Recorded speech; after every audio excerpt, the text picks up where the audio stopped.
morning students. So in the last class we learned about social stratification. We started the lesson social stratification from your socialism. So here today we are going to learn next point from the lesson social stratification, that is gender inequality. So already we learned about education and inequality in the society, and today we are going to learn gender inequality. You know that gender inequality is always there in our society. There is a difference between men and women, and even parents also treating difference between daughter and son. So they also giving good education for sons, and daughters are not getting the proper education, and even in the small age only daughters are getting marriage even today also.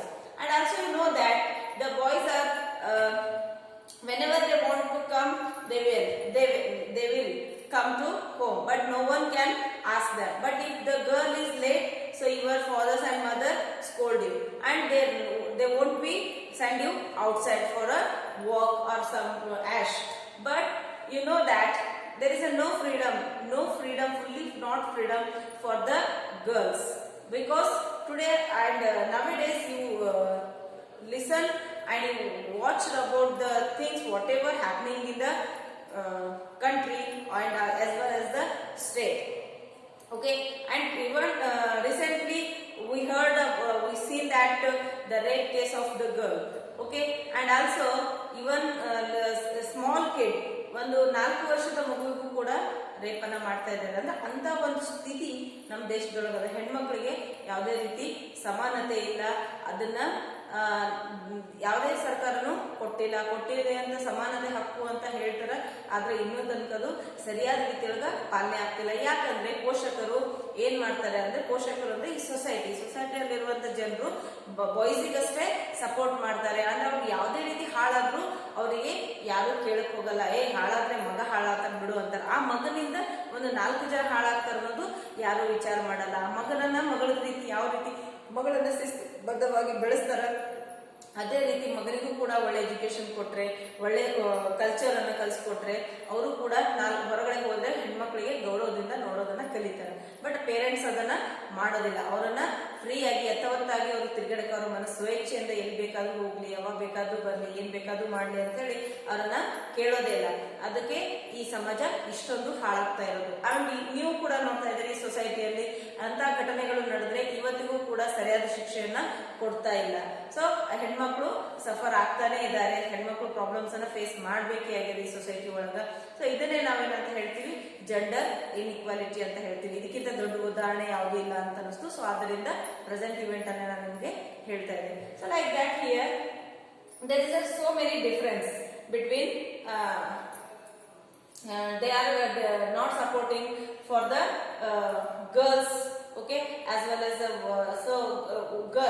woman, she is like daughter-in-law, wife, mother, grandmother, sister, auntie, okay, like that so many role she is playing in the world.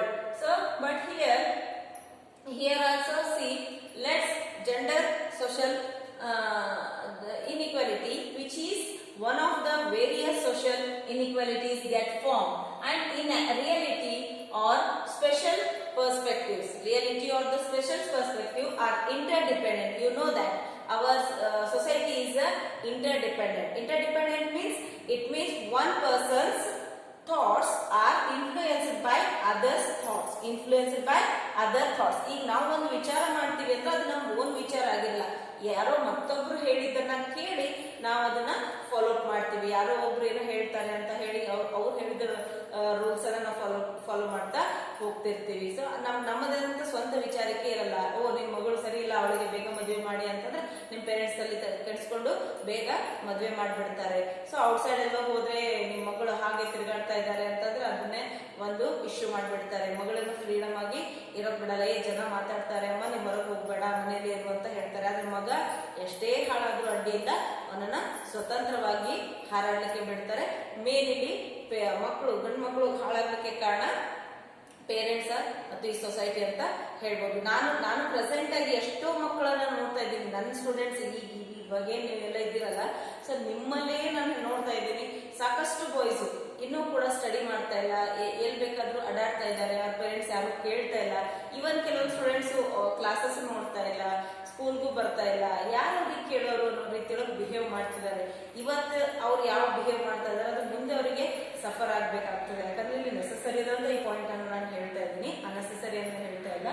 So So like that here gender discrimination. So girls are always learning. ನೀವೆಲ್ಲ girls ಓದ್ತಾ ಇದ್ದೀರಿ, notes ಮಾಡ್ತಾ ಇದ್ದೀರಿ, doubts ಕೇಳ್ತಾ ಇದ್ದೀರಿ. But boys also working. But some boys are working, but some boys are not working in the proper way. Because you are 10th standard students.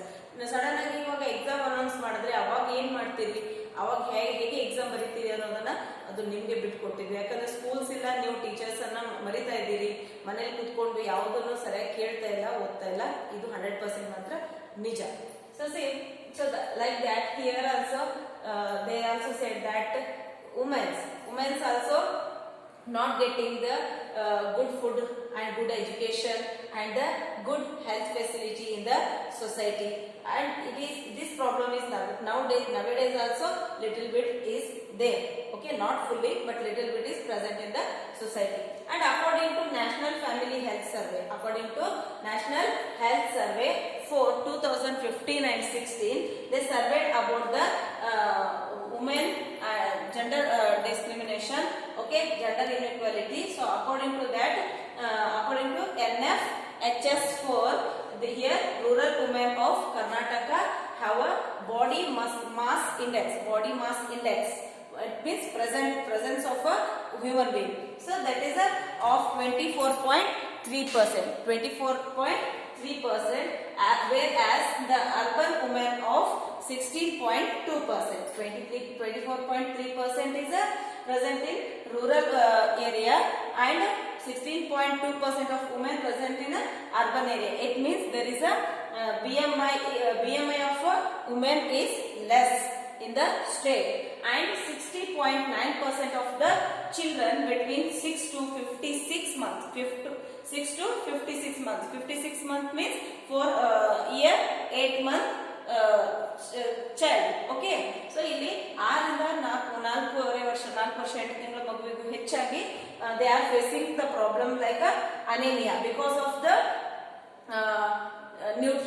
lack of nutrition foods. Okay, lack of nutrition foods. And as also 45.2% of the pregnant women suffer from the anemia. 45.2% of the women also facing the problem of anemia because they are also not getting the nutrition food. And here, so to solve the problems of anemia in this scenario, the development should include the food and nutrition security to the women and children. So ಇಲ್ಲಿ ನಾವು nutrition food ಅನ್ನ women's ಮತ್ತು children's ಗೆ ಕೊಡಬೇಕು ಅಂತ ಹೇಳಿ ಏನ್ ಮಾಡ್ಬೇಕು, ಇಲ್ಲಿ ಸರ್ಕಾರ ಅದು ಕೆಲವೊಂದು ಡೆವಲಪ್ಮೆಂಟ್ಸ್ ಅನ್ನ ಕೈಗೊಂಡು ಅಲ್ಲಿ ಸರಿಯಾದ ಆಹಾರ ಪದ್ಧತಿಯನ್ನ ಒದಗಿಸಿಕೊಡ್ಬೇಕು ಅಂತ. ಅದರಿಂದ ಏನಾಗ್ತದೆ, ಜನರಲ್ ಇಕ್ವಾಲಿಟಿಯನ್ನ ನಾವು ತಡಿಬಹುದು. And through this one should try to overcome the gender based discrimination we can find. Okay, this is about the gender inequality. This is you know that about the gender equality more, and here there is no necessary to confuse. And here just you have to remember the point of this National Family Health Survey 4. It is in 2015-16. According to this BMI means body mass index. Body mass index is present rural women of 24.3%, and whereas the urban area women 16.2%. And according to this NFHS4, 60.9% of the children between 6 to 56 months have severe anemia. They are facing the anemia problem, and 45.2% of the pregnant women suffer from anemia. For that only nowadays present also government facilitated the nutrition foods for the pregnant women and the kids in anganwadi area. ಅಂಗನವಾಡಿಗಳಲ್ಲಿ ಆಹಾರಗಳನ್ನ ಅಂದ್ರೆ ಗರ್ಭಿಣಿಯರಿಗೆ ಮತ್ತು ಚಿಕ್ಕ ಮಕ್ಕಳಿಗೆ nutrition ಹೊಂದಿರುವಂತಹ ಪೌಷ್ಟಿಕಾಂಶತೆ ಇರುವಂತಹ ಆಹಾರಗಳನ್ನ ಒದಗಿಸಿಕೊಡ್ತಾ ಇದೆ. ಅದನ್ನ ನೀವು ಕೇಳಿರ್ತೀರಿ, ನೋಡಿರ್ತೀರಿ. ಸೊ ಈ ರೀತಿ ಡೆವಲಪ್ಮೆಂಟ್ ಮಾಡೋದ್ರಿಂದ ಇತ್ತೀಚಿನ ದಿನಗಳಲ್ಲಿ ಸ್ವಲ್ಪ ಈ ಅನೆಮಿಯಾದಿಂದ ಬಳಲುತ್ತಿರುವ ಸಂಖ್ಯೆ ಕಡಿಮೆ ಆಗಿದೆ. Yes, next point about social stratification. Social stratification. Now we are learning the lesson that social stratification. So here listen student, social stratification, it is a classification of the society. It is a stratification means classification. So human being society has continued the practice of classify by people as superior, inferior and upper and lower and assign differential rules and status. ನಿಮಗೆ ಗೊತ್ತಿದೆ ಇಲ್ಲಿ ನಮ್ಮ ಸಮಾಜದೊಳಗೆ ಯಾವ ರೀತಿ ಸ್ಥಿತಿಗತಿ ಇದೆ ಅಂತ. ಶ್ರೀಮಂತರು, ಬಡವರು, ಮೇಲ್ಜಾತಿ ಜನ, ಕೀಳ್ಜಾತಿ ಜನ, ಅದಲ್ಲದೆ ಹಣವಂತರು, ಹಣ ಅಂದ್ರೆ ನಾವು ಬಡವರು ಶ್ರೀಮಂತ ಅಂತ ಹೇಳ್ತೀವಿ. ಬೇರೆ ಬೇರೆ ಕಾಸ್ಟ್, ಬೇರೆ ಬೇರೆ ರಿಲಿಜಿಯನ್ಸ್, ಧರ್ಮಗಳನ್ನು ಕೂಡಿ ನಾವಿಲ್ಲಿ ಏನ್ ಮಾಡ್ತೀವಿ, ಅಲ್ಲಿ ಜನರನ್ನ ಡಿವೈಡ್ ಮಾಡ್ತಿರ್ತೀವಿ. ಅವರವರ ಕೆಲಸದ ಮೇಲೇನೂ ಕೂಡ ನಾವು ಡಿವೈಡ್ ಮಾಡ್ತಿರ್ತೀವಿ. ಅಂದ್ರೆ ಇವಾಗ ಹೇಳ್ತೀರಲ್ಲ, ಫಾರ್ ಎಕ್ಸಾಂಪಲ್ ಹೇಳ್ಬೇಕಂದ್ರೆ ನಿಮ್ಮ ಒಂದು ಕುಂಬಾರ, ನಿಮ್ದು ಎಕ್ಸಾಂಪಲ್ ನಿಮ್ಗೆ ಒಳಗಿಂದ ಕೊಡ್ಬೇಕಂದ್ರೆ ಕುಂಬಾರ ಓಣಿ ಐತ್ರಿ, ಮತ್ತೆ ಬಡಿಗೆರ ಓಣಿ ಐತ್ರಿ, ಗಾಣಿಗೆರ ಓಣಿ ಐತ್ರಿ, ಮತ್ತೆ ಗೌಡ್ರ ಓಣಿ ಐತ್ರಿ. ಹೀಗೆ ಬೇರೆ ಬೇರೆ ಅವರವರ ಉದ್ಯೋಗದ ಮೇಲೆ ನೀವು ಒಂದು ಡಿವೈಡ್ ಮಾಡಿರ್ತೀರಿ, ಹೌದಾ? ಸೊ ಅದನ್ನೇ ನಾವಿಲ್ಲಿ ಸ್ಟ್ರಾಟಿಫಿಕೇಶನ್ ಅಂತ ಹೇಳ್ತೀವಿ. ಡಿವೈಡಿಂಗ್, ಶ್ರೇಣೀಕರಣ ಅಂತ ಹೇಳ್ತೀವಿ. ಸೋಷಿಯಲ್ ಸ್ಟ್ರಾಟಿಫಿಕೇಶನ್ ಮೀನ್ಸ್ ಸಮಾಜದ ಶ್ರೇಣೀಕರಣ. ಸಾಮಾಜಿಕ ಶ್ರೇಣೀಕರಣ ಅಂತಂದ್ರೆ ಅವರವರ ಕೆಲಸದ ಮೇಲೆ ಅವರವರ ಒಂದು ಲೈಫ್ ಸ್ಟೈಲ್ ಅಂತ ಹೇಳ್ತೀವಿ. Status of the human being, ಅವ್ರು ಯಾವ ರೀತಿ ಜನಜೀವನ ಮಾಡ್ತಾರೆ, ಮೇಲ್ವರ್ಗ, ಕೆಳವರ್ಗ ಅಂತ ಡಿವೈಡ್ ಮಾಡ್ತೀವಿ. That is called social stratification. This method of dividing means the classifying the practice, okay, classifying the people as superior, inferior and upper, lower and assigning differential role and status. This method of dividing people into different strata and then assigning different roles and status in the society is called social stratification. Don't forget this line, okay? Stratification means classifying people, okay? The classification of people andu bartada. So classifying the people as a superior, inferior and upper, lower and assigning differential roles and status. This method of dividing people into different strata and then assigning different roles and status in the society is called as social stratification. Okay, and next here comes there four types of future. Okay, here social stratification has a four future. The first one is that student, social stratification is a social in nature. Yes, social in nature. And second one, it is a universal. Social stratification, it is a universal and it is a ancient and it is a exist in different way. It exists in different ways. Yes, let's see one by one. Social in nature. So see as students, so social stratification, it is a natural. So it is based on the social recognition and importance but not any physical traits. ಇಲ್ಲಿ ಯಾವುದೇ ರೀತಿಯ physical ಅಂದ್ರೆ it means for example it is not based on the persons status is not fixed on the physical traits like beauty, height, weight, okay, but it is based on his education, income and what you tell, a skill and other social traits. So see ಇಲ್ಲಿ social stratification ಅಂತ ಹೇಳಿ divide ಮಾಡಿದಾಗ ನಾವಿಲ್ಲಿ ಆ ಒಂದು ವ್ಯಕ್ತಿಯ height, weight, ಈ ಜನಾಂಗ ಕುಳ್ಳ ಅಂದ್ರೆ ಗಿಡ್ಡ ಇರುವಂತವ್ರಿಗೆಲ್ಲ ಒಂದು ಜನಾಂಗ, ಹೈಟ್ ಇರುವವರಿಗೆ ಒಂದು ಹೈಟೆಡ್ ಪರ್ಸನ್ಸ್ ಅಂತ ಒಂದು ಡಿವೈಡ್ ಕ್ಲಾಸಿಫಿಕೇಶನ್, ಕಪ್ ಇರುವವರಿಗೆ ಒಂದು ಕ್ಲಾಸಿಫಿಕೇಶನ್, ವೈಟ್ ಇರೋರಿಗೆ ಒಂದು, ಹೀಗೆ ಎಲ್ಲ ಅಲ್ಲಿ ಡಿವಿಷನ್ ಇಲ್ಲ. So social stratification it's a nature. It can be divided. It can be divided on the base of the education, okay, and the income and skill. Okay, ಅವರ ವ್ಯಕ್ತಿಯ ವಿಕಾಸನ ಯಾವ ರೀತಿ ಅಂದ್ರೆ ಅವ್ರ ಎಜುಕೇಶನ್, ಯಾವ ಎಜುಕೇಶನ್ ಇಟ್ ಮೀನ್ಸ್ ಹೀಗೆ ಹೇಳ್ಬೇಕಂದ್ರೆ doctor course ಇರೋರಿಗೆಲ್ಲರಿಗೂ doctor ಅಂತ ಕರಿತೀವಿ, ಒಂದು particular education system.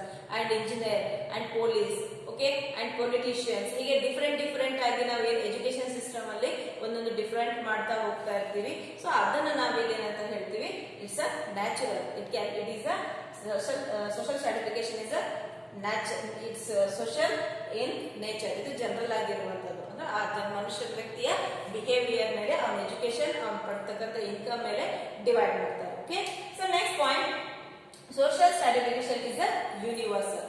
It is a universal. Social stratification is a universal wherever human society exists. Social stratification exists based on the division of labor, profession, income and other social strata. See here, it is not a particular. It is ಇದೊಂದು particular ಅಲ್ಲ, ಇದು universal. Divide ಆಗೋದು ಹೆಂಗಪ್ಪ ಅಂತಂದ್ರೆ classification ಹೇಳಿದ್ರೆ ಇವಾಗಷ್ಟೇ, ಅವರವರ job ಮೇಲೆ. Okay, so job ಯಾವ ರೀತಿ ಇರ್ತದೆ, ಲೇಬರ್ ಆಗಿರ್ಬೋದು, ಒಂದು ಪ್ರೊಫೆಷನಲ್ ಆಗಿರ್ಬೋದು, ಅಥವಾ ಅವರ ಒಂದು ಇನ್ಕಮ್ ಮೇಲೆ ಆಗಿರ್ಬೋದು, ಸೊಸೈಟಿ ಒಳಗೆ ಯಾವ ರೀತಿ ಒಂದು ಜವಾಬ್ದಾರಿಯುತ ವ್ಯಕ್ತಿಗಳಾಗಿರ್ತಾರ, ಹಾಗೆ ಪೊಲಿಟಿಕ್ಸ್, ಪೊಲೀಸು, ಮತ್ತೆ ಏನಂದ್ರೆ driver, conductors, doctors, nurse, peons, attenders, ಒಂದೊಂದು ಟೀಮ್ಗಳು ಇರ್ತಾರಲ್ಲ. ಸೊ ಆ ರೀತಿಯಾಗಿ ಅವರವರ ಉದ್ಯೋಗದ ಮೇಲೆ ಅವರನ್ನ ಡಿವೈಡ್, ಯೂನಿವರ್ಸಲ್ ಅಂದ್ರೆ ಒಂದು ಗುಂಪಾಗಿ ಅವರದನ್ನ ಕ್ಲಾಸಿಫಿಕೇಶನ್ ಮಾಡ್ತಾರೆ. So next point, social stratification is a ancient. So social stratification, it is not from till today, it's from the ancient days. Means when the birth of human got a birth, ಯಾವಾಗ ಮಾನವನ ಜನ್ಮ ಆಯ್ತು ಅವಾಗಲಿಂದಲೇ ಇದು stratification ಆಗ್ತಾನೆ ಬಂದಿದೆ. Means nomadic life to now civilized life. Okay, nomadic ಅಲೆಮಾರಿ ಜನಾಂಗದಿಂದ ಇವತ್ತಿನ civilised ಜನಾಂಗ ಅಂದ್ರೆ ನಾಗರಿಕತೆಗೊಂಡಿರುವಂತ ಜನಾಂಗದವರೆಗೂ ಕೂಡ ಇದು ಕ್ಲಾಸಿಫಿಕೇಶನ್ ಆಗ್ತಾನೆ ಬಂದಿದೆ. And social stratification exist in different ways. So see students, it is exist in different ways. Like for example, in the Rome they given respect different. Okay, they given the respect differentiated between differences between the plebeian and patricians. Plebeians means what? ಕೆಳವರ್ಗದವರು, low caste people. Okay, ಕೆಳವರ್ಗದ ಜನಾಂಗ ಅಂತ ಹೇಳ್ತೇವೆ ಪ್ಲೆಬಿಲಿಯನ್ and ಪ್ಯಾಟ್ರಿಸಿಯನ್ಸ್. ಪ್ಯಾಟ್ರಿಸಿಯನ್ಸ್ means ದೇಶ ಪ್ರೇಮಿಗಳು. ಅಲ್ಲಿ ಕೆಳವರ್ಗದ ಜನಾಂಗ ಮತ್ತು ದೇಶದ ಜನಾಂಗ ಅಂತ ಅಲ್ಲಿ ರೋಮ್ದೊಳಗೂ ಕೂಡ ಡಿವೈಡ್ ಮಾಡಿ ಅವರನ್ನ ಡಿಫ್ರೆನ್ಶಿಯೇಟ್ ಮಾಡ್ತಾ ಇದ್ರು, ಬೇರೆ ಬೇರೆ ರೀತಿಯಾಗಿ ಟ್ರೀಟ್ ಮಾಡ್ತಾ ಇದ್ರು. ಅದೇ ರೀತಿ ನಮ್ಮ ಇಂಡಿಯಾದೊಳಗೂ ಕೂಡ ಡಿಫ್ರೆನ್ಶಿಯೇಟ್ ಅದ. ಹಿಯರ್ 4 ಟೈಪ್ಸ್ ಆರ್ ದೇರ್: ಬ್ರಾಹ್ಮಣ, ಶೂದ್ರ, ಕ್ಷತ್ರಿಯ, ವೈಶ್ಯ. ಓಕೆ, ಬ್ರಾಹ್ಮಣ, ವೈಶ್ಯ, ಕ್ಷತ್ರಿಯ ಅಂಡ್ ಶೂದ್ರ. ಶೂದ್ರರನ್ನು ಕೇವಲ ಅಂತ ನೋಡ್ತೀವಿ, ಬ್ರಾಹ್ಮಣ ಅಂದ್ರೆ ಉತ್ಕೃಷ್ಟ ಮಟ್ಟದೊಳಗಿರುವವರು ಅಂತ ಹೇಳಿ ನಾವು ನೋಡ್ತೀವಿ. ಈ ರೀತಿಯಾಗಿ ಡಿಫ್ರೆಂಟ್ ವೇಸ್ ಅಲ್ಲಿ ಕೂಡ ಇಲ್ಲಿ ಅವರು ಡಿಫ್ರೆಂಟ್ ಮಾಡಿದ್ದಾರೆ. So totally here 4 types of features are present in social stratification. This social stratification point is so important for your exam also. You remember this sentence. Okay, what is the stratification and the features of a social stratification. So today in this class we will learn about the gender inequality and the social stratification. We will meet in next class with another point. If you have any doubts, ask me clearly. Thank you.